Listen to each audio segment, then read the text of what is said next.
la matinée d'Amara Benspiration.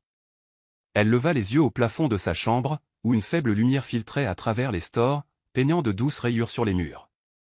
Il y avait un étrange réconfort dans ces lignes familières de l'aube. Au cours des 3 dernières années de son mariage, elle s'était réveillée précisément à 5h30 pour commencer sa routine. C'était une routine qu'elle avait perfectionnée au point qu'elle semblait tisser dans son être. Sortir doucement du lit pour ne pas déranger Marcus, marcher sur la pointe des pieds sur le plancher de bois franc et descendre pour préparer son petit déjeuner. Petit déjeuner. Elle se déplaçait avec une efficacité douce ce matin, exactement comme elle le faisait chaque matin. Elle sortit une boîte d'œufs, du bacon de dinde et du pain au levain. Le son de la poêle grésillant un instant plus tard sembla lui murmurer que tout était en place, tout était juste. C'était ainsi que la vie devait être. Du moins, c'est ce qu'elle s'était dit si souvent qu'elle y croyait presque. L'arôme des œufs et du bacon emplit la cuisine, réconfortant mais étrangement routinier. À 6h15, le réveil de Marcus sonna à l'étage. Amara prépara son assiette, trancha le pain et arrangea le tout exactement comme il aimait, le bacon en rangée soignée et les œufs saupoudrés d'une simple pincée de poivre. Alors qu'elle versait son jus d'orange, elle sentit une pointe. C'était petit mais indubitable. Elle marqua une pause, fixant le verre. « Pourquoi est-ce que je ressens ce nœud dans mon estomac ?» se murmura-t-elle. Elle ne parvenait pas tout à fait à se débarrasser du sentiment que quelque chose n'allait pas, ou peut-être que quelque chose n'allait pas depuis un certain temps. Mais elle entendit alors le bruit des pas de Marcus descendant les escaliers, et elle afficha son sourire le plus pratiqué. Il entra dans la cuisine, son costume impeccable à fines rayures épousant sa grande silhouette. Son regard parcourut la pièce jusqu'à ce qu'il aperçoive son petit déjeuner. « Bonjour », dit-il sèchement, se penchant pour un rapide baiser sur sa joue. Ce fut bref, presque automatique. Elle sourit quand même, ignorant la vacuité du geste. « Bonjour, Marcus. Ton petit déjeuner est prêt. » Il s'assit sur la chaise, scanna rapidement son téléphone à la recherche de notifications et commença à manger. Amara se joignit à lui à table, mais son esprit était toujours bloqué sur le nœud dans son estomac. Quelque chose d'inexprimé flottait dans l'air, mais elle ne parvenait pas à le nommer. Que pouvait-elle bien faire de plus?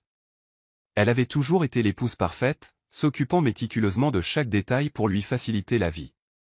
Pourtant, alors qu'elle remplissait son verre, son esprit fut parcouru de souvenirs. Des croquis, des tissus et l'odeur des textiles frais de ses jours d'école de mode. Ce sont des pages de sa vie qu'elle avait enfermées dans un tiroir. Mais maintenant, pour la première fois depuis des mois, elle ressentit un pincement, un désir ardent de cette version d'elle-même. Elle l'écarta rapidement alors que Marcus se levait de sa chaise. « Je rentrerai tard ce soir. » Des délais de projet, murmura-t-il en plaçant son assiette dans l'évier. Il tapota sur son téléphone, déjà à moitié sorti. « Ok », répondit doucement Amara. Il était parti avant qu'elle ne puisse en dire plus, le silence de la cuisine remplissant l'espace où sa présence avait été. La porte se referma, et elle resta immobile, regardant la chaise vide. Quelque chose lui disait que la vie n'allait pas rester la même très longtemps. Plus tard ce matin-là, Amara se retrouva seule dans le salon, rangeant les magazines éparpillés. Un numéro particulier attira son attention. High Street Couture, un magazine de mode auquel elle s'était abonnée au début de son mariage. La couverture mettait en vedette une jeune créatrice qui avait fait sensation avec une nouvelle collection branchée. Une torsion familière de désir serra son cœur. Elle avait eu de tels rêves aussi. Elle se souvint de ses années universitaires, d'innombrables heures passées à dessiner des croquis dans les cafés, à fouiller les friperies à la recherche de tissus vintage, son esprit débordant de créativité. Tout le monde disait qu'elle avait l'œil, cette étincelle spéciale pour repérer les tendances et les transformer en quelque chose de nouveau. Mais elle rencontra Marcus. Il avait été si charmant à l'époque, offrant une sorte de stabilité qu'elle n'avait jamais connue. Elle se persuada de mettre la mode de côté, de soutenir sa carrière. Elle soupira en feuilletant les pages glacées. Les photos vibrantes lui rappelaient le chemin qu'elle avait abandonné. Mais maintenant, ses journées tournaient autour des listes de courses, des cycles de lessive et des petits déjeuners parfaits. C'était une vie qu'elle avait choisie, pourtant quelque chose en elle se sentait blessée. Une vague soudaine de nostalgie menaça de lui faire monter les larmes aux yeux, mais elle les retint. Son téléphone vibra, Jada Moral, sa meilleure amie de l'université. Elle s'était perdue de vue pendant quelques années, puis s'était lentement reconnecté. Amara répondit rapidement, espérant détourner son esprit de ses regrets. « Salut ma belle, dit Jada. Je pensais justement à toi. Es-tu libre pour déjeuner demain ?» Amara hésita, jetant un œil à sa liste de choses à faire pour la journée. Mais la liste n'était pas si pressante. « Oui, je pense que je peux le faire. »« Allons-y, répondit-elle. »« Super. Retrouvons-nous à ce café Fusion près de l'ancien campus. 12 heures précises. » Après avoir raccroché, Amara passa l'heure suivante à se remémorer. Elle sortit un vieux carnet de croquis d'un placard, ses bords usés, de la poussière se dispersant alors qu'elle l'ouvrait. À l'intérieur se trouvaient des croquis à moitié réalisés de robes et de manteaux, des notes griffonnées, des palettes de couleurs. Son nom, Amara Bennett, était griffonné en lettres soignées dans le coin de chaque page. Il était une fois, ces pages étaient son avenir. Que t'est-il arrivé ? Murmura-t-elle, passant ses doigts sur un croquis particulièrement audacieux d'une veste haute couture. Elle sentit son cœur s'accélérer, comme si une braise endormie s'était soudainement rallumée. Mais tout aussi rapidement, la braise se refroidit. Marcus n'aurait aucun intérêt pour ses croquis, pas plus qu'il n'encourageait ses anciennes passions. Après tout, elle était Madame Bennett, épouse de consultant d'entreprise. Soupirant, elle remit le carnet de croquis dans le placard et se leva, se dirigeant vers la cuisine pour préparer un dîner de bonne heure.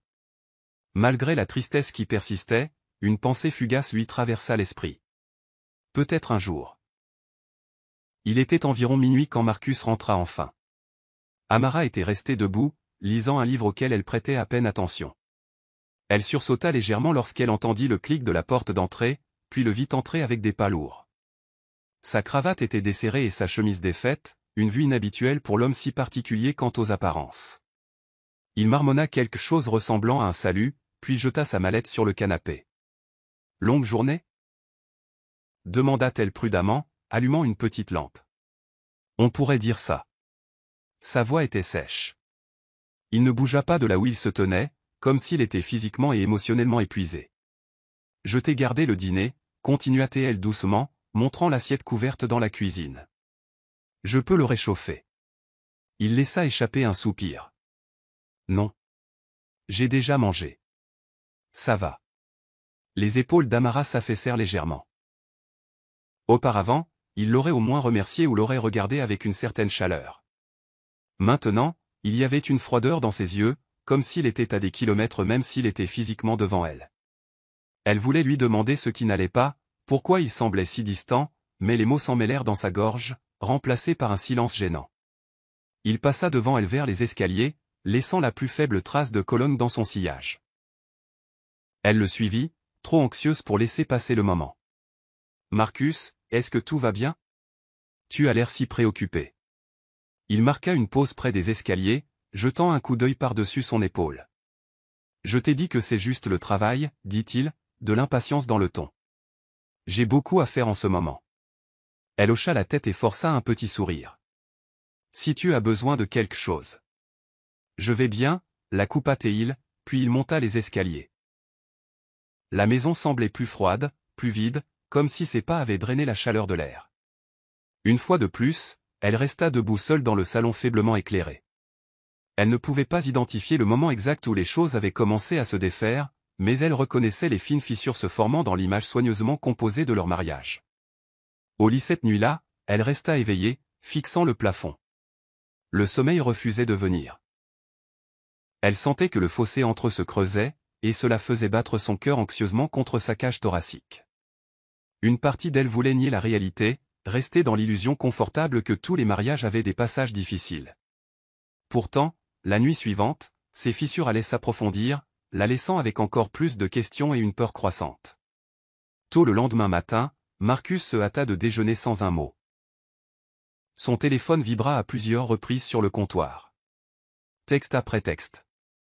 Il le ramassait à chaque fois, tapant des réponses à la vitesse de l'éclair. Amara fit semblant de ne pas remarquer, se concentrant plutôt sur le versement du café dans une tasse de voyage pour lui. Juste avant de sortir, il se pencha et parla rapidement. « Ma voiture fait un bruit étrange. Je vais aller au garage une minute. » Elle hocha la tête, mais la tension dans sa voix signalait autre chose. Quelques instants plus tard, alors qu'elle passait devant le garage pour chercher un balai dans le placard de rangement, elle entendit sa voix étouffée. La curiosité l'attira plus près. « Je t'ai dit de ne pas m'appeler si tôt. » La voix de Marcus était urgente, murmurée. Un léger clic indiquait qu'il faisait les 100 pas. « Non, elle est dans la maison. »« Écoute, je trouverai un moyen de parler plus tard. » Le pouls d'Amara s'accéléra. Elle s'attarda à quelques pas de la porte, son cœur martelant. Elle n'avait jamais écouté Marcus comme ça auparavant, mais son intuition lui criait qu'elle devait écouter. Soudain, les pas devinrent plus forts. Paniquée, elle se précipita dans le placard de rangement, le cœur battant contre sa poitrine comme un tambour. Elle jeta un œil à travers une petite fissure dans la porte. Marcus entra dans la maison, toujours au téléphone. « Je dois y aller. Je t'appellerai du bureau. » murmura-t-il, puis il raccrocha rapidement. Son front était plissé, et il se précipita dehors sans même un au revoir. Amara resta dans le placard jusqu'à ce qu'elle entende sa voiture s'éloigner. Lorsqu'elle sortit enfin, son corps tremblait. Elle s'affaissa sur un banc voisin dans le couloir, son esprit parcourut de 1000 scénarios. Le contenu de l'appel téléphonique avait été vague, mais le ton était indubitable. Il cachait quelque chose, et le fait qu'il soit si secret à ce sujet la frappa comme une lame froide. Son cœur se serra à l'idée d'une trahison. Pourrait-il s'agir d'une autre femme, ou d'un secret dangereux? Elle pressa ses mains tremblantes contre ses tempes. Non, elle avait besoin de plus d'informations avant de supposer le pire. Mais elle ne pouvait pas nier le pincement de peur qui se tordait dans son estomac. Plus tard dans l'après-midi, elle se retrouva devant l'évier de la cuisine, rejouant la conversation dans sa tête. Elle regardait fixement par la fenêtre, ne remarquant pas les oiseaux picorant au mangeoire ou le vent agitant les branches des arbres. Elle rejoua ses paroles exactes. « Je t'ai dit de ne pas m'appeler si tôt. » Non, elle est dans la maison. Le « elle » dans la phrase ne pouvait signifier qu'elle. Prenant une profonde inspiration, elle se calma, décidant qu'elle devait être observatrice. Si elle voulait des réponses, elle ne pouvait plus fuir la vérité. La réalisation fut douloureuse. Quelque chose se défaisait, et son monde ne serait plus jamais le même si ses soupçons s'avéraient exacts. Au cours des jours suivants, la maison sembla être un champ de bataille silencieux. Marcus rentrait plus tard que jamais, parfois pas avant minuit passé. Quand il rentrait, il se glissait au lit sans conversation, laissant Amara fixer les ombres rampant le long des murs. La tension était palpable. Une nuit, elle rassembla le courage de l'affronter à nouveau. Elle attendit dans le salon, les nerfs à vif. À 1h30 du matin, la porte s'ouvrit enfin. Marcus entra, empestant la colonne et quelque chose d'autre. Peut-être une légère odeur d'alcool. Il jeta sa veste sur une chaise voisine, ignorant sa présence. Amara pinça les lèvres avant de parler. « Marcus, dit-elle, sa voix tremblante.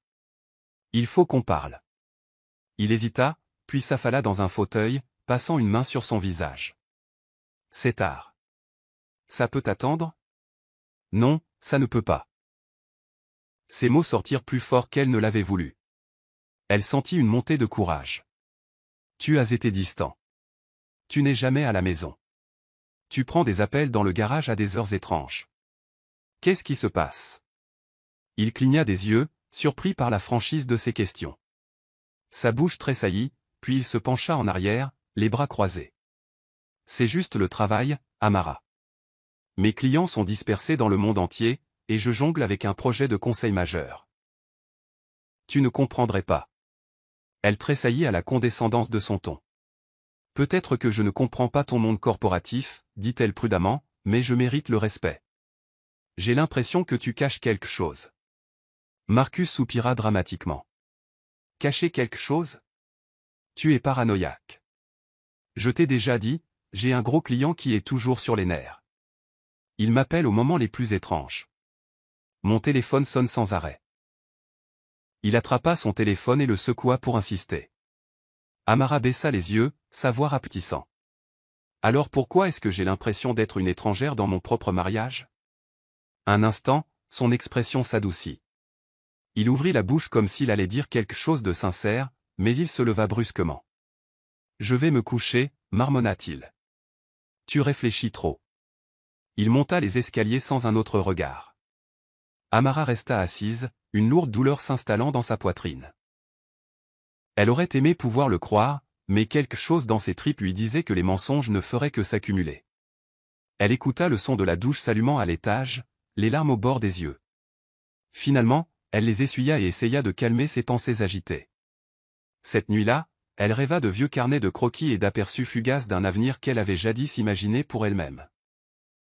L'ironie ne lui échappa pas, elle avait tourné le dos à la mode pour embrasser la stabilité, seulement pour que son monde semble plus instable que jamais.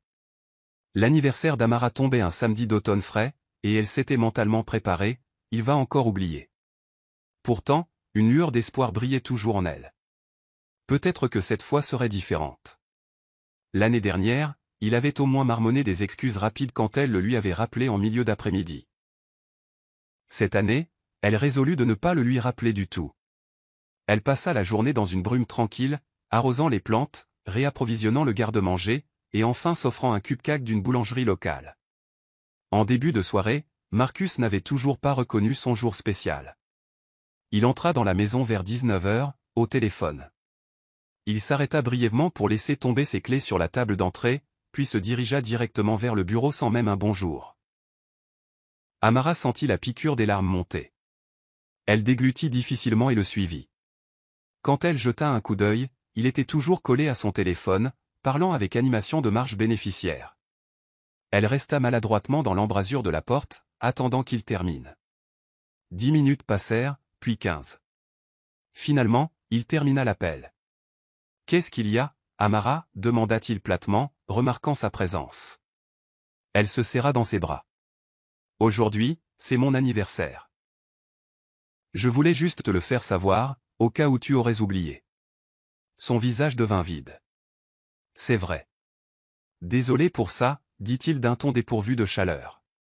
Puis il ajouta, « Écoute, je me rattraperai une autre fois, d'accord ?»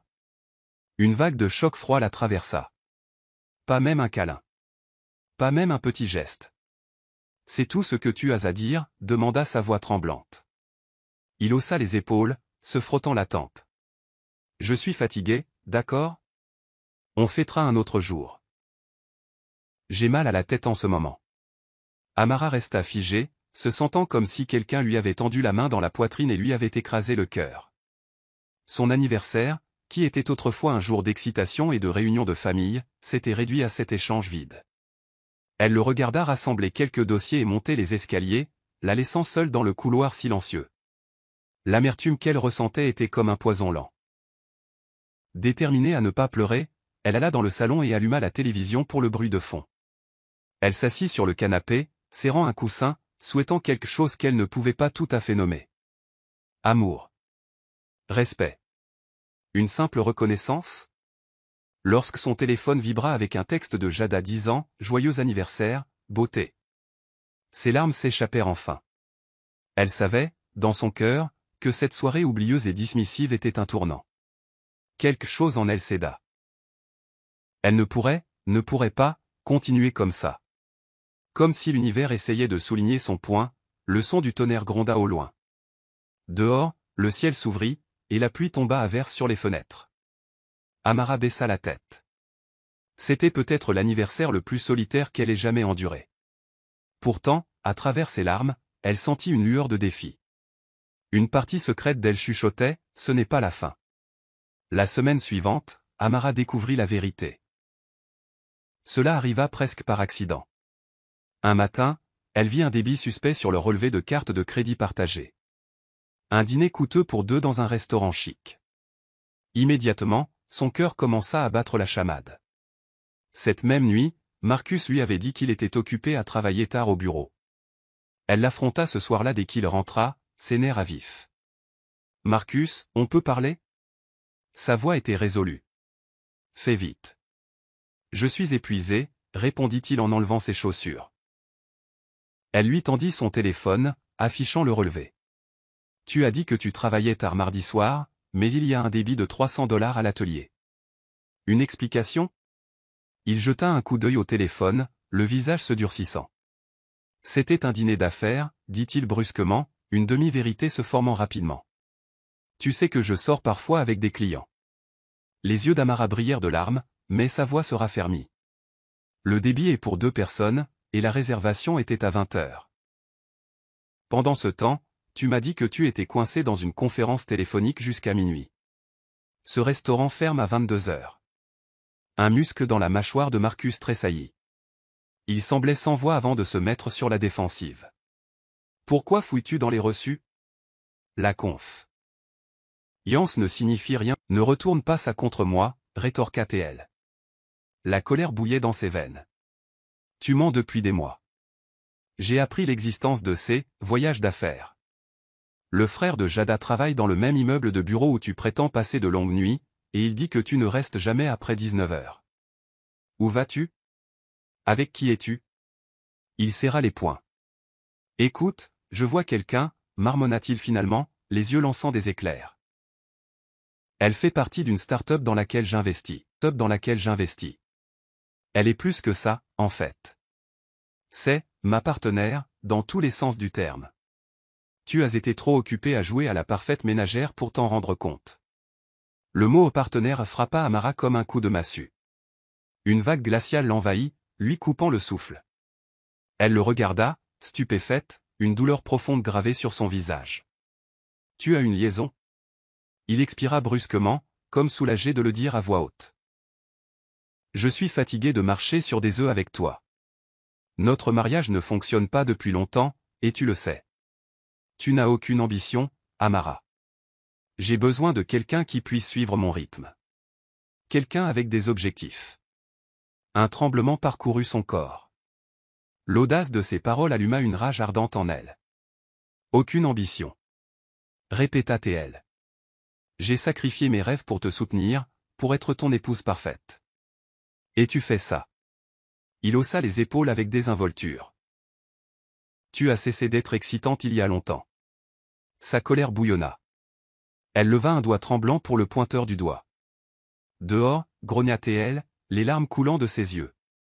Elle était à la fois furieuse et le cœur brisé, sa voix étranglée. Je ne te laisserai pas me traiter comme si je n'étais rien.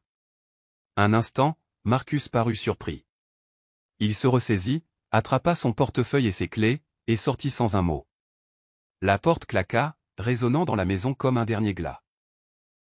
Amara s'effondra sur ses genoux, les larmes coulant sans retenue sur son visage. Tout ce autour de quoi elle avait construit sa vie, ce mariage, les illusions de contentement, s'était écroulé en une seule nuit. Et pourtant, alors que la douleur ravageait son cœur, un étrange sentiment de détermination commença à prendre racine. Elle ne permettrait pas à la trahison de Marcus de la définir. Elle trouverait un moyen de reprendre sa vie, peu importe à quel point elle se sentait brisée à ce moment-là. Une semaine passa comme un cauchemar au ralenti. Amara ne prit pas la peine de cuisiner pour Marcus. Il passait la plupart des nuits à l'hôtel ou avec elle, peu importe qui elle était.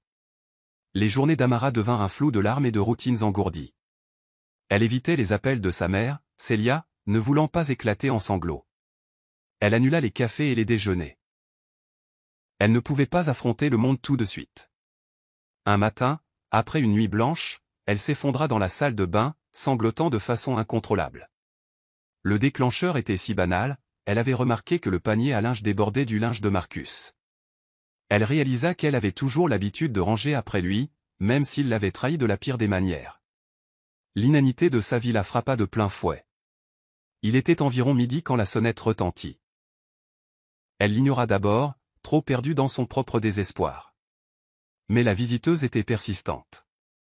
Plusieurs sonneries, suivies d'un grand coup à la porte. À contre-cœur, elle se traîna jusqu'à la porte, essuyant les larmes de ses yeux.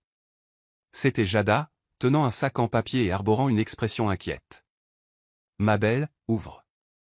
Je sais que tu es là. » La voix de Jada passa à travers la porte. Amara hésita, puis l'ouvrit d'un entrebâillement. « Je ne suis pas vraiment d'humeur à recevoir, » roqua-t-elle, les joues tachées de larmes. Jada la regarda et fronça les sourcils avec sympathie. « Oui, je vois ça, dit-elle doucement. Tant pis. J'entre quand même. » Elle entra, guidant Amara vers le canapé. Posant le sac en papier sur la table basse, elle sortit un récipient de soupe. « Tu as besoin de manger. Tu as l'air pâle. » Amara éclata en sanglots frais. Elle bafouilla sur le fait qu'elle se sentait inutile, que tout était sens dessus dessous. Jada écouta attentivement, lui tapotant le dos. Après un moment, quand les larmes d'Amara s'estompèrent, Jada parla fermement. Tu as besoin de te reconstruire, ma belle. Marcus t'a trahi, mais il n'a pas à définir toute ta vie. Elle désigna le désordre autour d'elle, les fleurs fanées, le courrier éparpillé, le panier à linge toujours débordant. Commence par quelque chose. Fais du ménage, prends soin de toi, et trouve tes prochaines étapes. Tu as trop de talent pour t'effacer comme ça. Amara renifla. Talent? Je n'ai rien conçu depuis des années. J'ai tout abandonné pour lui. Cela ne veut pas dire que tu ne peux pas recommencer, insista Jada, cherchant le visage d'Amara. Tu te souviens de ces dessins que tu faisais à l'université? Tu étais brillante, Amara. Ne laisse pas ça se perdre. Amara regarda la porte du placard à moitié ouverte. Elle pensa à l'ancien carnet de croquis caché là. Une petite flamme d'espoir vacilla en elle, se battant avec une douleur sourde de chagrin. Pour l'instant, la douleur était plus forte, mais les mots de Jada lui donnèrent quelque chose à quoi s'accrocher.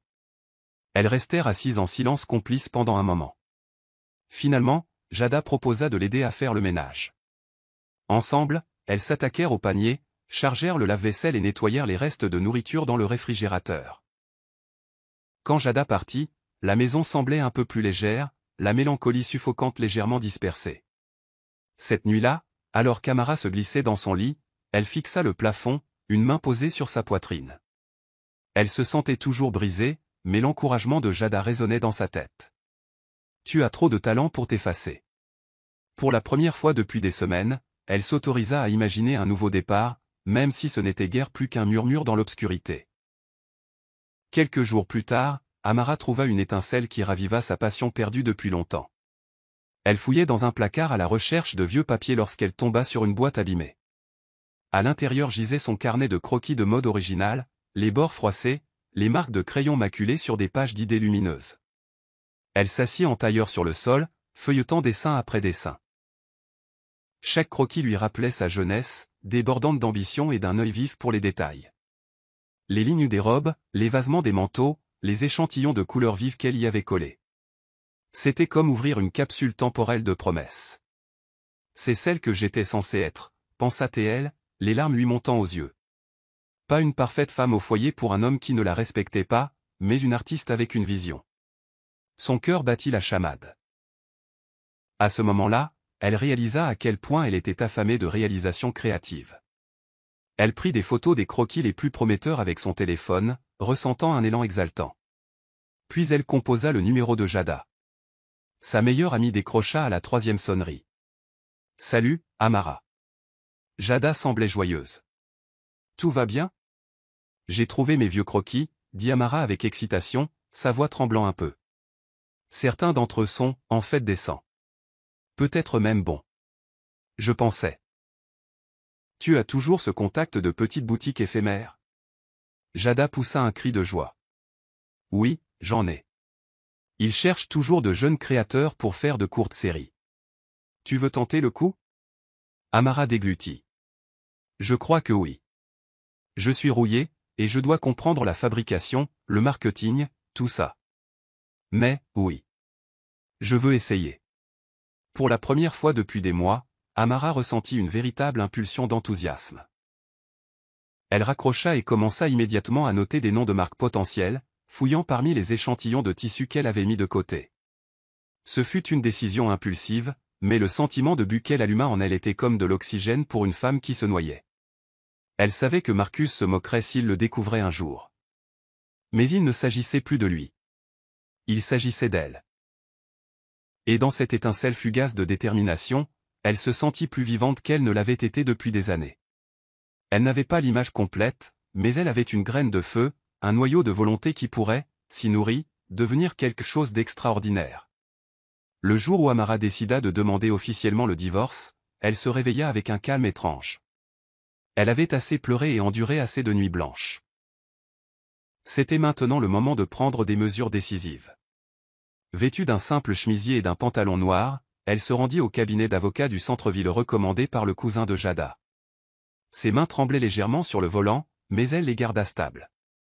elle ressentit une étrange sensation de déjà-vu, se rappelant combien de fois elle avait conduit pour aller chercher Marcus à l'aéroport ou le rencontrer pour un dîner d'affaires. Aujourd'hui, elle s'éloignait de lui pour de bon. En entrant dans le cabinet d'avocat, elle fut accueillie par une parajuriste amicale qui la dirigea vers un bureau propre et ensoleillé. L'avocate Alice Moreno lui tendit chaleureusement la main. « Enchantée de vous rencontrer, Amara. Je crois comprendre que vous êtes ici pour une demande de divorce. » Amara hocha la tête, la gorge sèche. « Oui. Mon mariage est terminé. » Alice la regarda avec sympathie. « Nous allons gérer tout cela aussi en douceur que possible. Commençons par les questions standards. Des litiges de propriété? Des comptes joints à régler. » Amara expliqua la situation, ressentant une piqûre chaque fois qu'elle mentionnait que tout était au nom de Marcus.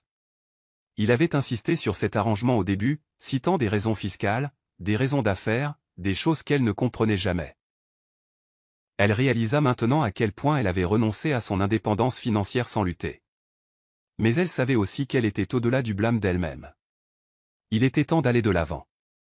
Après avoir examiné des documents et signé des formulaires, Amara quitta le bureau, serrant un dossier de documents. Elle se sentait épuisée mais aussi plus légère. Alors qu'elle marchait vers sa voiture, le soleil de fin d'après-midi l'enveloppa de chaleur, comme pour la féliciter de cette étape difficile. Son téléphone vibra, un SMS entrant de Marcus. « Il faut qu'on parle de la maison. Je passe demain. » Elle fixa les mots, se rappelant les expressions cruelles sur son visage quand il avait admis qu'il voyait quelqu'un d'autre. Malgré le tourbillon d'émotions, elle se retrouva étonnamment calme.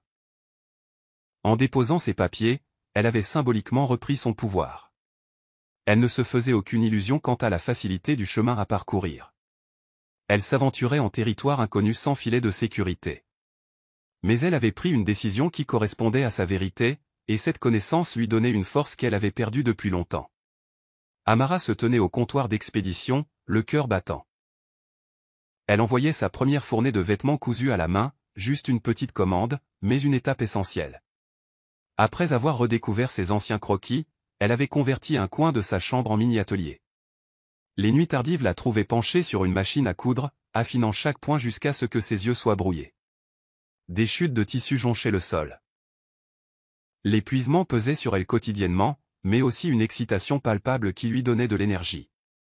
Elle avait téléchargé quelques photos sur les réseaux sociaux, des robes simples mais élégantes avec des détails subtils. À sa surprise, une propriétaire de boutique locale lui envoya un message, demandant une petite collection à exposer dans leur magasin. C'est ce qu'elle expédiait aujourd'hui.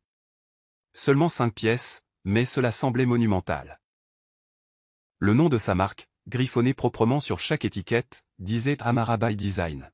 « Vous avez une belle commande ici », dit l'employé de l'expédition avec un sourire, pesant la boîte. Amara hocha la tête, les joues rougies de fierté. « C'est ma première vraie commande. »« Félicitations », répondit-il, tamponnant l'étiquette d'expédition.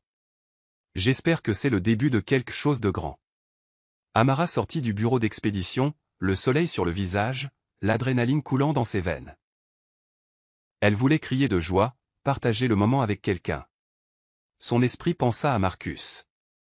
Mais elle écarta la pensée. Il n'avait plus sa place dans ses victoires. Au lieu de cela, elle appela Jada, qui répondit au premier appel. « Tu l'as fait, n'est-ce pas? Tu as expédié ta collection. »« Comment le sais-tu » demanda Amara en riant. « Je l'ai senti. » Taquina Jada. « Fiéré de toi mon ami. Ce n'est que le début. » Ce soir-là, Amara s'offrit un dîner de fête à la maison. Des sushis à emporter, pour ainsi dire. Elle savoura chaque bouchée en pensant au design potentiel pour la prochaine collection. L'avenir était incertain, mais le sentiment d'avoir remporté cette petite victoire valait chaque doute et chaque larme qu'elle avait versée. Les semaines suivantes apportèrent un tourbillon d'activités. Chaque matin, Amara passait 1 heure à répondre aux emails, à essayer de se connecter avec les boutiques locales et à promouvoir sa marque naissante sur les réseaux sociaux. Puis elle se plongeait dans des heures de design et de couture, ne s'arrêtant que pour aller chercher des fournitures ou répondre à la porte pour les livraisons. Le soir, elle s'effondrait dans son lit, les os douloureux, mais l'esprit étonnamment remonté. Elle commença également des séances de thérapie à l'insistance de Jada. La première fois qu'elle s'assit dans le cabinet du docteur Ramirez, elle se sentit exposée, incertaine. Mais en racontant l'histoire de son mariage raté, l'ancien chagrin déborda. Semaine après semaine, elle affronta la culpabilité qu'elle ressentait de ne pas avoir poursuivi sa passion plus tôt, d'avoir ignoré les signaux d'alarme avec Marcus, d'avoir perdu son identité dans le processus. Le docteur Ramirez écouta sans jugement, offrant des conseils doux et rassurants. Vous n'êtes pas responsable de la trahison de quelqu'un d'autre, lui rappela la thérapeute lors d'une séance cruciale. Vous avez fait des sacrifices par amour. Cet amour a été mal utilisé. Cela ne signifie pas que vous êtes indigne ou incapable. En dehors de la thérapie, elle se plongea dans les exigences de la construction de sa marque. D'autres commandes arrivèrent par les réseaux sociaux. Elle reçut sa première critique 5 étoiles sur un site de mode local. Les robes d'Amara by Design ont un flair unique, une belle finition. Je recommande vivement. En lisant ces mots, Amara ressentit une vague de validation. Les nuits tardives cependant, étaient toujours difficiles. Elle ne pouvait pas entièrement chasser les pensées de Marcus. Où était-il? Que faisait-il? Parfois, elle ressentait un pincement de nostalgie pour la compagnie qu'il partageait autrefois. Pourtant, chaque fois qu'elle rejouait ses paroles méprisantes ou se souvenait de cet appel téléphonique dans le garage, sa détermination se durcissait. Elle devint habile à équilibrer son parcours émotionnel avec son agitation. Si elle se réveillait d'un mauvais rêve sur le divorce, elle déversait cette angoisse dans un nouveau design. Si elle se sentait anxieuse à propos de ses finances, elle contactait Jada ou sa mère, Celia, qui la rassurait tranquillement en lui disant qu'elle avait des gens dans son coin. Petit à petit, elle recousit sa nouvelle vie. Chaque vêtement qu'elle créait ressemblait à une petite pièce de son âme, méticuleusement tissée en quelque chose de tangible et de beau. Et bien qu'elle soit loin d'être complètement guérie, chaque jour la rapprochait un peu plus de la femme qu'elle voulait être. Exactement 2 mois après avoir expédié sa première petite commande, la vie d'Amara fit un bond inattendu. Une influenceuse mode locale nommée Maya Ortiz tomba sur ses créations dans la boutique. Maya publia une vidéo TikTok vibrante, mannequinant l'une des robes d'Amara, louant la coupe, le tissu et les détails subtils. En quelques heures, la publication recueillit des milliers de likes et des centaines de commentaires, beaucoup de gens demandant « Où puis-je acheter cette robe ?» Le téléphone d'Amara vibra sans relâche, les notifications s'accumulant. Elle regarda avec étonnement sa page de réseaux sociaux naissante grimper en nombre d'abonnés. Les messages affluaient, des demandes de commandes personnalisées, des suppliques pour réapprovisionner certains styles, des demandes d'informations sur les délais d'expédition. La frénésie était à la fois excitante et accablante. Jada appela, hurlant presque d'excitation. « Oh mon Dieu, je viens de voir la vidéo. Ta marque est en train de devenir virale, ma belle. Tu dois surfer sur cette vague. » Les yeux d'Amara brillèrent de larmes de joie. Je n'arrive pas à le croire. J'ai à peine la capacité de satisfaire toutes ces commandes toute seule. Alors ne le fais pas toute seule. Développe. Insista Jada. Nous pouvons embaucher quelques couturières locales. Revoyons la marque, créons un site web capable de gérer le trafic, peut-être mettons en place un processus de fulfillement. C'est ta chance. Elles passèrent la soirée à brainstormer.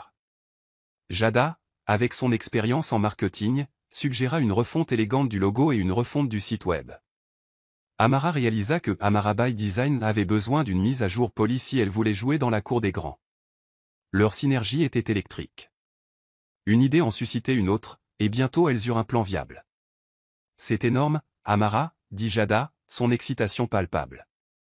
Je suis si fier de toi. Pense, il y a 6 mois, tu étais coincé dans un mariage sans amour. Maintenant, tu es à la veille d'une véritable percée entrepreneuriale. Amara pressa une main sur sa poitrine, ressentant de la gratitude et de l'exaltation se mêler. Pour la première fois, le rêve qu'elle avait jadis enterré semblait à portée de main. Son chagrin était toujours là, mais ce n'était plus un obstacle. Au lieu de cela, il alimenta sa passion à forger une nouvelle identité. Une version plus forte, plus féroce d'elle-même qui saisirait toutes les opportunités qui se présenteraient à elle. La boîte de réception d'Amara continua d'être inondée, mais parmi la mer de messages, un email sortait du lot, opportunité d'investissement, Trevor Miles. Curieuse, elle l'ouvrit. Chère Madame Bennett, j'ai découvert votre marque, Amara by Design, grâce aux réseaux sociaux. Les créations sont remarquables, et je vois un potentiel énorme. Je cherche à investir dans des entrepreneurs en herbe. Si vous êtes intéressé, organisons une réunion. Cordialement. Trevor Miles, fondateur, Miles Innovation. Le cœur d'Amara battit la chamade. Trevor Miles était assez connu dans les milieux d'affaires locaux. On le disait, un entrepreneur avisé avec plusieurs entreprises technologiques et de style de vie.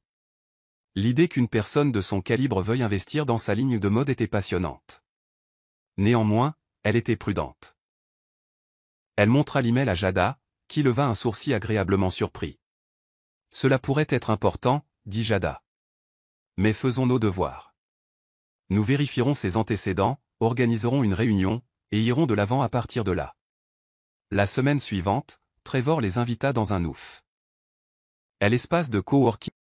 Il était grand, vêtu d'un blazer décontracté et d'un jean, dégageant un air de confiance accessible. Autour d'un café, il exposa sa vision avec une éloquence fluide. « Je suis impressionné par votre histoire, Amara, dit-il en se penchant. Vous avez une marque authentique dans un marché saturé.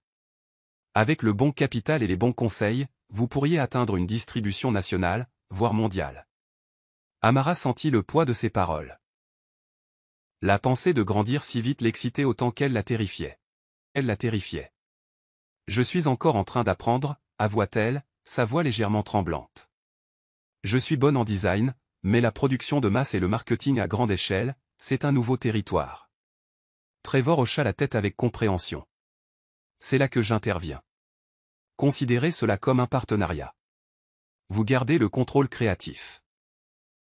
Je fournis le soutien financier et vous mets en contact avec des experts de l'industrie, des fabricants, des canaux de distribution, des stratèges marketing. » Jada intervint, posant des questions détaillées sur le partage des revenus, les actions et les délais potentiels. Trevor répondit à chacune avec un calme et une confiance rassurant. À la fin de la réunion, elles convinrent d'explorer davantage l'accord, en examinant les contrats et les chiffres potentiels. Cette nuit-là, Amara resta éveillée, pensant à la façon dont sa vie avait radicalement changé. Il y a quelques mois à peine, elle était une femme au foyer négligée, éclipsée par le monde corporatif de Marcus. Maintenant, elle était sur le point de forger son propre empire, avec de vrais investisseurs frappant à sa porte. Elle jeta un coup d'œil à son téléphone et vit un message de Trevor. « Excellente réunion. J'ai hâte de voir ce que nous pouvons construire ensemble. » Amara tapa une réponse rapide, ses doigts tremblants d'excitation. « Moi aussi. Merci de croire en moi. » À ce moment-là, elle sentit une décharge électrique de possibilités. Son chagrin l'avait amenée à redécouvrir sa passion, et celle-ci gagnait un élan imparable. Que le partenariat de Trevor mène ou non à une percée de plusieurs millions de dollars, elle savait qu'elle devait faire ce saut. Une semaine plus tard, Amara se retrouva dans une salle de conférence élégante, finalisant les détails légaux du potentiel accord d'investissement avec Trevor. Le soleil filtrait à travers les fenêtres du sol au plafond, illuminant la table polie où elle, Jada et Trevor étaient assis, discutant des plannings de production et des budgets marketing. Soudain, la porte s'ouvrit et entra une équipe de consultants embauchés par Trevor pour affiner la stratégie de croissance. Amara entendit une voix familière avant de voir le visage. « Bien, voyons ce avec quoi nous travaillons ici, » dit le baryton net. La voix appartenait à nul autre que Marcus Bennett, son mari bientôt ex-mari. Un instant, l'air sembla se briser. Marcus s'arrêta net, les yeux écarquillés lorsqu'il aperçut Amara à la table. Le choc ondula sur ses traits, suivi d'un éclair de quelque chose qu'elle reconnut comme de l'envie ou de l'incrédulité. « Amara ? Qu'est-ce que tu fais ici ?»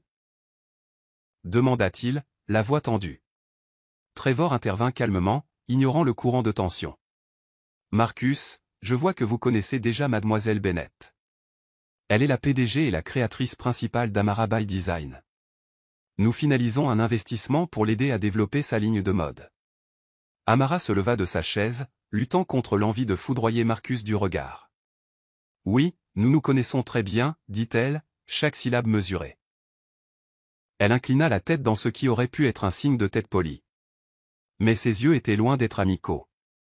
Marcus la regarda avec un mélange de confusion et de surprise. « PDG ? Investissement ? Tu fais partie de cet accord. » Elle refusa de se laisser décontenancer. Croisant les bras, elle répondit, « Je suis propriétaire de cette marque, Marcus. L'équipe de Trevor m'aide à me développer. Il semble que toi et moi allons nous recroiser. Professionnellement. » Marcus ouvrit la bouche, puis la referma. Clairement en difficulté pour assimiler la révélation. C'est elle qui gère tout ça? Elle pouvait presque voir la question flotter dans son esprit. L'homme qu'il avait jadis qualifié d'ambitionless était confronté à la réalité de son nouveau succès. Trevor, sentant la tension, tenta une transition en douceur.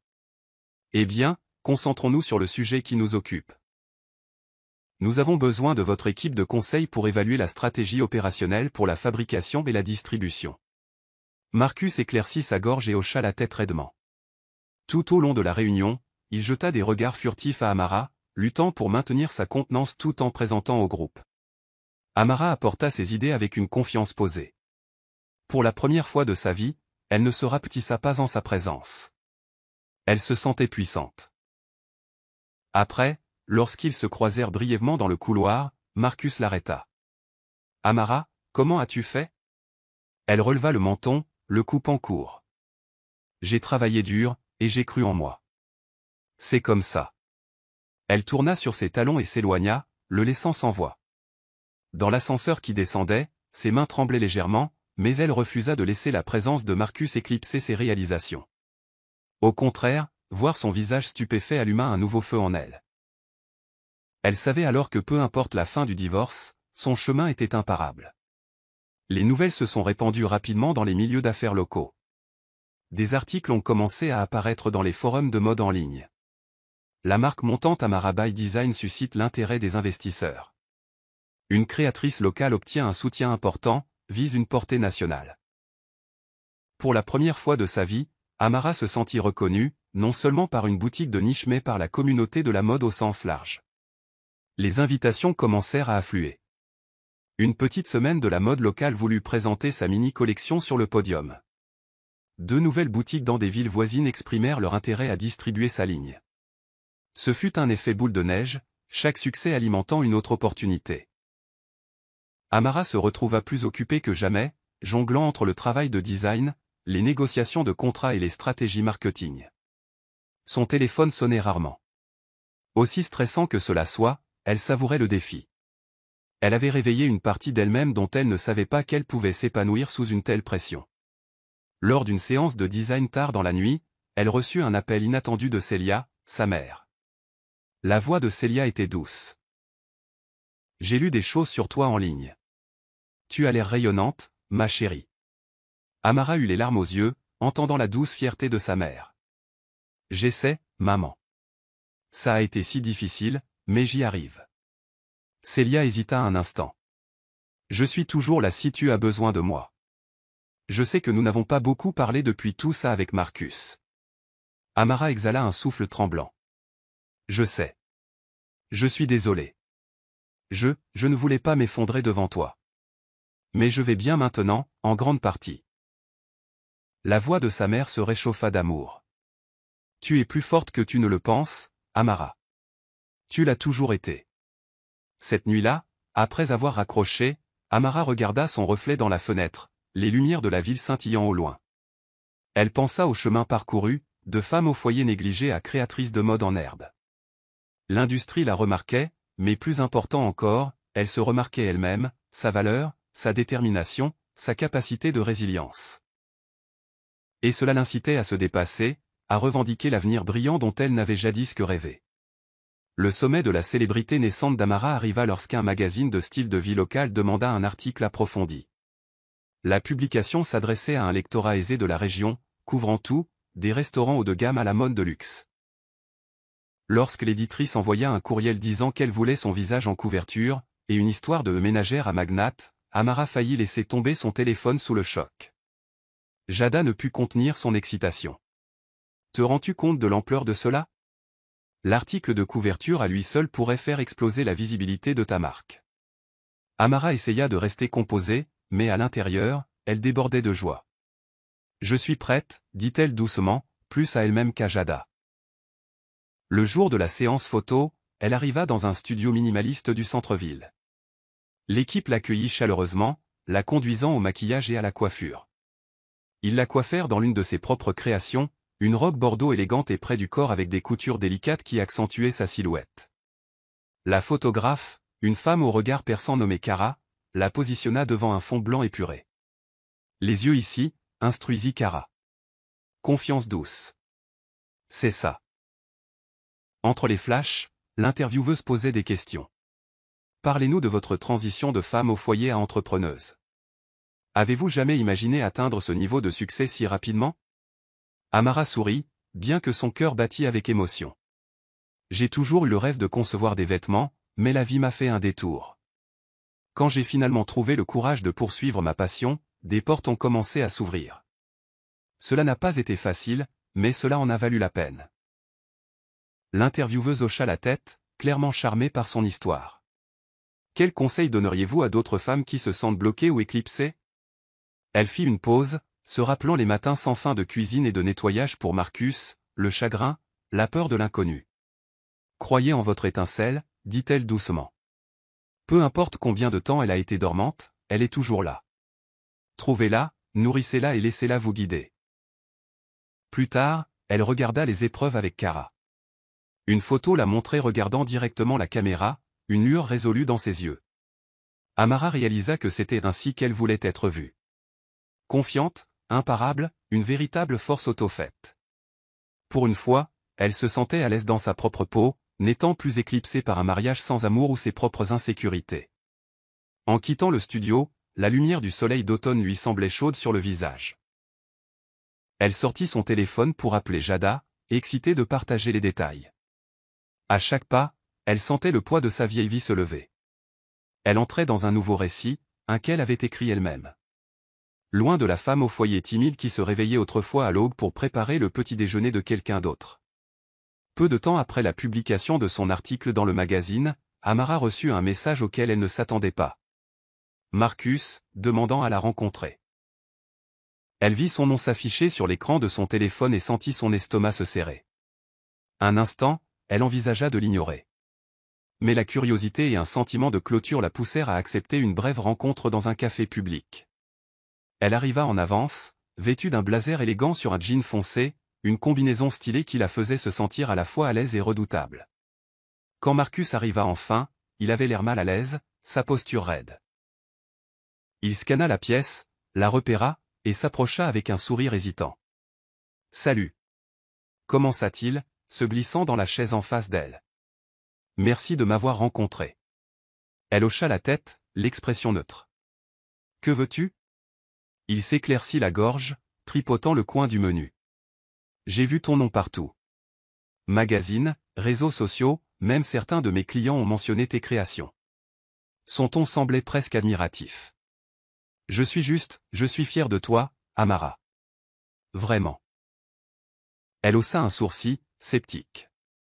Intéressant d'entendre ça de l'homme qui m'a traité d'ambition laisse. Il déglutit difficilement, détournant le regard. Je sais que j'ai dit des choses cruelles. J'étais pris dans tout. Ma carrière, me sentir insatisfait. J'ai géré ça de la pire façon possible. Et je suis désolé. Le cœur d'Amara battit la chamade. Une tempête d'émotions tourbillonnait en elle. Colère, blessure, peut-être une trace de pitié. Mais elle garda sa voix stable. J'apprécie les excuses. C'est trop tard. Il la regarda un instant, comme cherchant le moindre signe de l'ancienne Amara. Comment as-tu été, vraiment? Elle prit une respiration mesurée. J'ai travaillé dur, construit ma marque, guéri de ce que tu m'as fait. Je vais bien. Mieux que bien, en fait. Il hocha lentement la tête. Je ne m'attends pas à ce que tu me pardonnes tout de suite. Mais je voulais juste que tu saches que je regrette tout. La liaison. Ça n'a pas duré. Elle et moi avions des idées différentes de l'avenir. J'ai mis fin à ça. Les lèvres d'Amara formèrent une ligne serrée. Elle n'était pas surprise.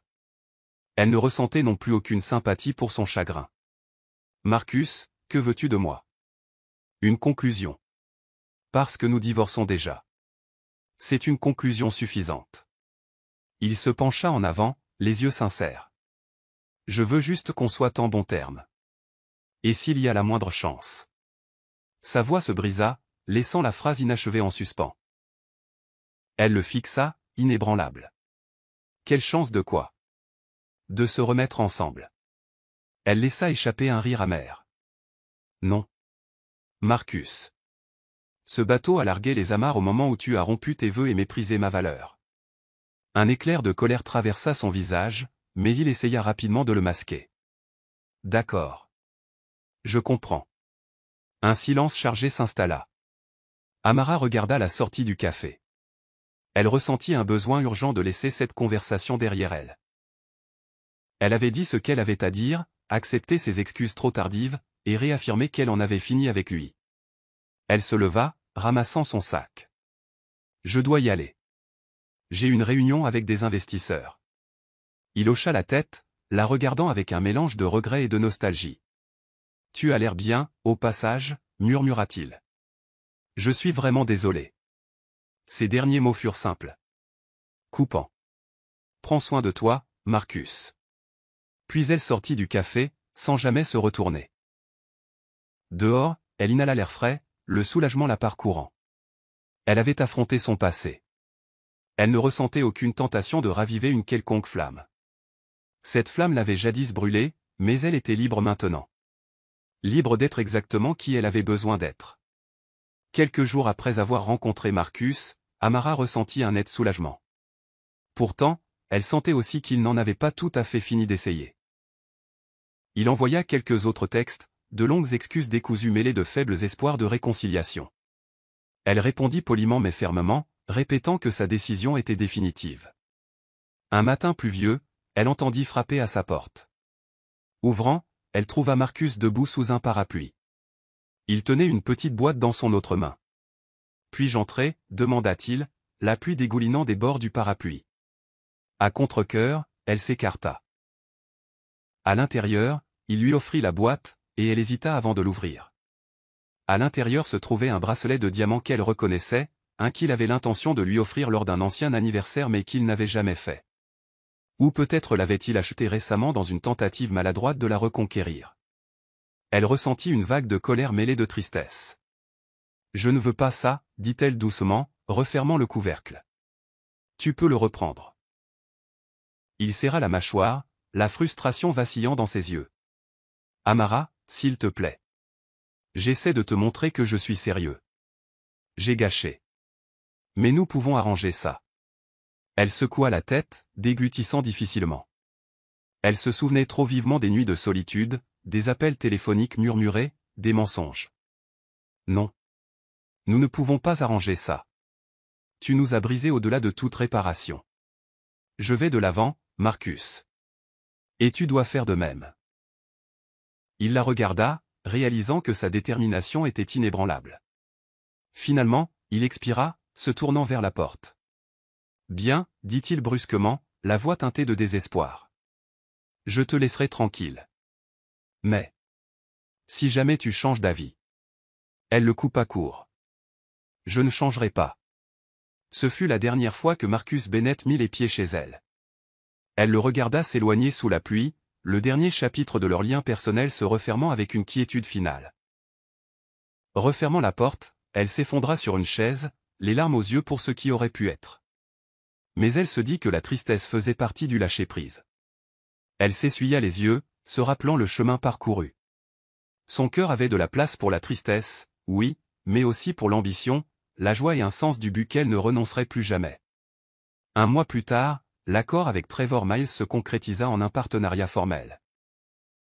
Les avocats de Trevor et le sens des affaires de Jada aidèrent Amara à négocier un accord de plusieurs millions de dollars qui lui promettait les ressources nécessaires pour développer Amara by Design à l'échelle nationale, si tout se déroulait comme prévu. Lors de la signature des documents finaux, Amara ressentit un mélange étourdissant de nervosité et de triomphe. Vous êtes maintenant officiellement un actionnaire majeur dans une entreprise de mode à forte croissance, dit Trevor, lui serrant la main avec un large sourire. Félicitations, partenaire. Ils célébrèrent avec un petit toast au champagne dans le bureau de Trevor. Jada était tout sourire, serrant Amara dans ses bras à plusieurs reprises. On l'a fait, ma belle. Nous allons conquérir le monde. Le téléphone d'Amara vibra avec un texte de sa mère, comme si Célia savait instinctivement que quelque chose d'important venait de se passer, « Je suis fier de toi, ma fille intrépide. » En lisant cela, Amara lutta contre les larmes. Elle prit un moment calme pour réfléchir à son parcours. Le chagrin, la redécouverte de sa passion, et maintenant, la conclusion d'un accord commercial qui pourrait changer sa vie pour toujours. Leur première priorité ? Augmenter la production. Elles s'assurèrent un partenariat avec une usine de fabrication réputée pour son travail de haute qualité. Ensuite vinrent les accords de distribution avec plusieurs grands magasins de moyenne gamme et des boutiques haut de gamme. Soudain, les croquis d'Amara ne se transformaient plus seulement en robes pour une poignée de clientes. Ils étaient répliqués en masse, chaque pièce portant son nom sur l'étiquette. Bien sûr, la fabrication à grande échelle impliquait de renoncer à un certain contrôle direct. Amara prit une inspiration, se rappelant que c'était le compromis inévitable si elle voulait se développer. Elle continuerait de concevoir, de choisir les tissus, de superviser les contrôles qualité, mais elle ne pouvait plus coudre personnellement chaque vêtement. Renoncer à ce contrôle lui laissa un goût doux amer. Pourtant, l'ampleur de ce qu'elle construisait éclipsait sa nostalgie. Elle était en train de devenir une magnate de la mode, plus un talent caché dans le coin d'une maison de banlieue. Elle avait le soutien financier, le buzz médiatique et la confiance nécessaires pour aller de l'avant. La vie ressemblait à une grande aventure, et elle embrassait chaque rebondissement. Des mois de travail acharné culminèrent en une reconnaissance inattendue mais passionnante. Amara fut nommée jeune innovatrice de l'année lors d'un gala local de remise de prix aux entrepreneurs. La nomination en elle-même semblait surréaliste, mais lorsqu'ils annoncèrent son nom comme oublié de respirer. La cérémonie se déroula dans une grande salle de bal, des lustres étincelants comme des constellations au-dessus de leur tête. Elle portait l'une de ses propres robes de soirée personnalisée, une robe noire élégante et ajustée ornée de broderies dorées. Lorsque son nom fut prononcé, sa vision se flouta avec des larmes de joie. En marchant vers la scène, elle sentit une vague d'émotion. Elle regarda le public, où Jada l'acclamait sauvagement. Trevor se tenait debout, applaudissant avec un large sourire, clairement fier de son investissement. D'autres entrepreneurs et influenceurs locaux qu'elle avait rencontrés en cours de route applaudissaient également. « Merci », commença-t-elle, la voix légèrement tremblante. « Je suis honoré et humblement touché par ce prix. Il y a un an, je n'aurais jamais cru que je serais debout ici. J'étais perdu dans une vie qui ne me satisfaisait pas. Mais avec le soutien d'amis, le souvenir de mes rêves et un acte de foi, j'ai redécouvert ma passion pour la création de mode. » Elle fit une pause, balayant la foule du regard. « Je veux dédier ceci à toutes celles qui se sentent bloquées ou sous-estimées. Croyez que vous avez le pouvoir de transformer votre vie. Cette étincelle en vous est réelle, et elle vaut la peine de se battre pour elle. » Les applaudissements qui suivirent furent comme une chaleureuse accolade. Descendant de la scène, elle serra le trophée de cristal, les larmes scintillant au coin de ses yeux. « C'était pour moi », pensa-t-elle. Mais aussi pour chaque version d'elle-même qui a douté, chaque larme qu'elle a versée, et chaque rêve auquel elle a failli renoncer. Son téléphone vibra, une autre vague de messages de félicitations afflua des réseaux sociaux.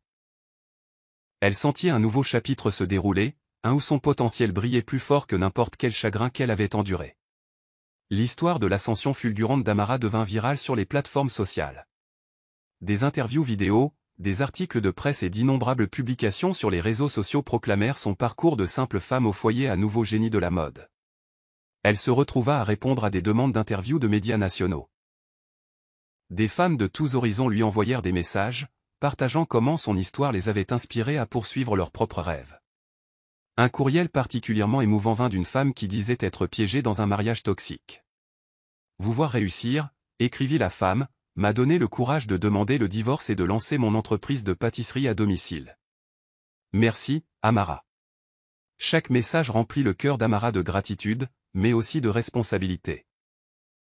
Elle voulait utiliser sa plateforme non seulement à des fins lucratives, mais aussi pour élever les autres. Elle commença à organiser des ateliers virtuels gratuits, partageant des conseils sur la façon de démarrer une petite entreprise, d'équilibrer créativité et commerce, et de gérer les défis personnels tout en bâtissant un empire. Sa marque bénéficia également du buzz viral. Les ventes en ligne montèrent en flèche, et les grands magasins demandèrent à avoir plus de stock. Le nom, Amara by Design, devint synonyme de mode élégante et contemporaine qui racontait une histoire de résilience. Les pages de réseaux sociaux de la marque montraient des coulisses, de courts tutoriels par Amara et des messages sincères sur l'autonomisation. Pourtant, au milieu des lumières éclatantes de la célébrité, elle restait ancrée. Les séances de thérapie avec le docteur Ramirez se poursuivirent, où elle déballa le coup émotionnel du succès rapide. Elle dut travailler pour maintenir les relations qui comptaient sa mère, Jada et un petit cercle d'amis qui la connaissaient au-delà de la personnalité publique. Néanmoins, le récit général était clair. Elle réécrivait l'histoire de sa vie, pièce par pièce. N'étant plus un rôle de soutien dans le script de quelqu'un d'autre, elle avait revendiqué la scène centrale, défilant sur les podiums et dans le cœur des consommateurs du monde entier. Avec ses finances assurées, Amara décida qu'il était temps d'honorer une promesse qu'elle s'était faite il y a des années. Elle se rendit en voiture à la périphérie de la ville, où se dressait sa maison d'enfance, une vieille maison à 2 étages autrefois débordante de chaleur. Après le décès de son père, sa mère, Célia, avait eu du mal à l'entretenir. Finalement, Célia la vendit à perte, déménageant dans un appartement modeste. Se garant sur le trottoir, Amara contempla l'extérieur patiné. Peinture écaillée, clôture branlante, pelouse envahie par la végétation. Mais dans son esprit, elle voyait la version de sa jeunesse. Peinture fraîche, parterre de fleurs entretenues avec amour par son père, et un porche lumineux où elle lisait des magazines de mode adolescente. Grâce à sa richesse croissante, elle racheta la maison. Maintenant, elle voulait la restaurer pour sa mère. Des ouvriers étaient déjà sur place, rénovant l'intérieur, réparant les fuites et donnant une nouvelle couche de peinture au mur. Célia arriva peu de temps après, sortant d'un taxi et regardant autour d'elle avec incrédulité. Qu'est-ce qui se passe? Balbutia Célia, les yeux écarquillés devant la rénovation organisée. Amara éclata de rire. Maman, bienvenue à nouveau dans notre ancienne maison. Je l'ai rachetée pour toi. Pour nous. Les larmes montèrent aux yeux de Célia alors qu'elle contemplait la maison. Amara, mon Dieu. Elle serra sa fille dans ses bras, sanglotant doucement sur son épaule. Je n'aurais jamais cru que nous reverrions cet endroit. Amara serra sa mère près d'elle, ses propres larmes maculant ses joues. Tu m'as soutenu d'une manière que je ne pourrai jamais rembourser. C'est ma façon de te dire merci. Elles marchèrent à travers les pièces fraîchement rénovées. Dans le salon, des rayons de soleil dansaient sur des parquets fraîchement polis. Célia rit en remarquant les étagères encastrées. Ton père a toujours rêvé de les remplir de photos de famille. Il serait fier de toi, dit Célia, regardant sa fille avec les yeux embués. Tu as fait un tel chemin. Amara hocha la tête, le cœur plein. En reprenant cette maison, elle sentait qu'elle avait fait la paix avec le passé. Ce n'était pas juste une maison. C'était un témoignage de sa résilience et un cadeau à sa mère, la femme qui l'avait discrètement encouragée depuis le début. Exactement 1 an après avoir demandé le divorce, Amara se retrouva sortant d'une élégante Tesla devant le palais de justice. L'audience finale de son règlement de divorce était prévue cet après-midi-là. Elle s'était habillée impeccablement dans un tailleur pantalon ivoire sur mesure de sa propre collection, ses cheveux relevés en un chignon soigné. La confiance rayonnait à chacun de ses pas. La Tesla n'était pas simplement un symbole de statut. C'était le reflet de sa transformation. Elle pouvait maintenant s'offrir le luxe, mais elle valorisait aussi la durabilité et un mode de vie tourné vers l'avenir. Et, elle ne pouvait le nier, arriver dans un véhicule électrique haut de gamme servait de déclaration symbolique. Je suis arrivé à mes propres conditions. Elle aperçut Marcus qui attendait dehors. Il avait l'air plus usé qu'elle ne s'en souvenait, des cernes sous les yeux, sa posture manquant de l'ancien aplomb. Il la regarda approcher, son regard s'attardant sur la voiture avant de se poser sur sa tenue. Elle lui offrit un signe de tête poli, rien de plus. À l'intérieur, elles assistèrent à une brève session du tribunal. Leurs avocats échangèrent des documents, tandis que le juge acquiesçait à divers moments. Le décret final fut signé, scellant la fin de leur mariage. En sortant, Marcus se tourna vers elle. Alors, c'est tout, hein? Il se frotta le visage. C'est officiellement terminé entre nous. Amara releva le menton, une expression calme sur le visage. Oui, Marcus. C'est le cas. Il l'étudia, espérant peut-être un signe de regret ou de tristesse. N'en trouvant aucun, il soupira. Tu as l'air bien. Merci, répondit-elle. Je vais bien. Mieux que bien, en fait. Sans un mot de plus, elle s'éloigna, sentant le froid de l'air automnal sur ses joues. Elle se glissa à nouveau dans le siège conducteur de la Tesla. Une vague de soulagement l'envahit. Le chapitre était clos. Elle était arrivée en femme autodidacte, un témoignage de résilience et de réinvention. À travers le rétroviseur, elle regarda Marcus s'éloigner, une figure de son passé s'estompant au loin. Elle prit une profonde inspiration et s'en alla, libre dans tous les sens du terme. Quelques mois plus tard, un samedi matin ensoleillé, Amara organisa un atelier de mentorat pour jeunes femmes dans un centre communautaire local. L'événement était sponsorisé par Amara by Design, avec l'aide de Jada pour coordonner la logistique. Les rangées de chaises pliantes se remplirent rapidement de visages impatients allant des lycéennes aux jeunes mères cherchant l'inspiration. Amara monta sur une petite scène, un microphone à la main.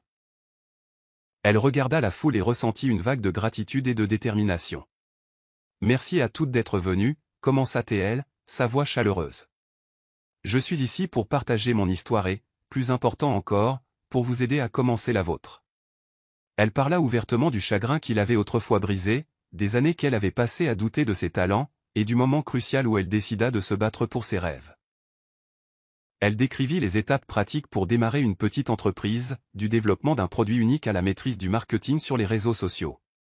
Mais son message le plus important portait sur la confiance en soi. « Vous devez croire en votre propre valeur », leur dit-elle, sa voix résonnant dans la pièce. Ne liez jamais votre identité à l'opinion que quelqu'un d'autre a de vous. Et ne laissez pas vos rêves prendre la poussière dans un placard. Sortez-les, laissez-les respirer, laissez-les vous guider. Les applaudissements qui suivirent furent comme un chœur d'espoir. Ensuite, elle se mêla aux participantes, écoutant leurs histoires, donnant des conseils personnalisés et distribuant des dossiers de ressources.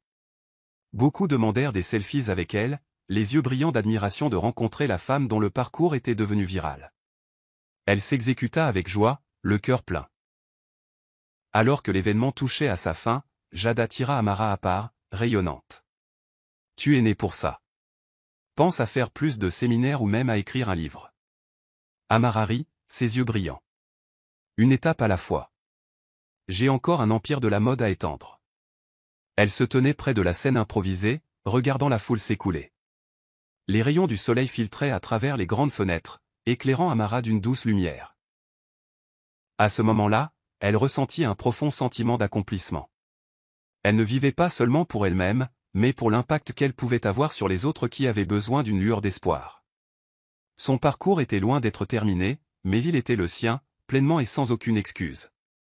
Le chagrin était derrière elle, remplacé par la résilience, l'ambition et une croyance inébranlable en son propre pouvoir. C'était son nouveau chapitre, une vie définie par la passion, l'indépendance et le désir d'élever les autres alors qu'elle s'élevait. La fin n'était, en fait, qu'un début. Je suis heureux que vous ayez atteint la fin. J'espère que l'histoire vous a plu. N'hésitez pas à appuyer généreusement sur le bouton j'aime et à vous abonner pour d'autres récits captivants comme celui-ci. Nous aimerions avoir de vos nouvelles. Quelles leçons avez-vous tirées de cette histoire? Partagez vos réflexions dans les commentaires ci-dessous. À bientôt pour la prochaine histoire.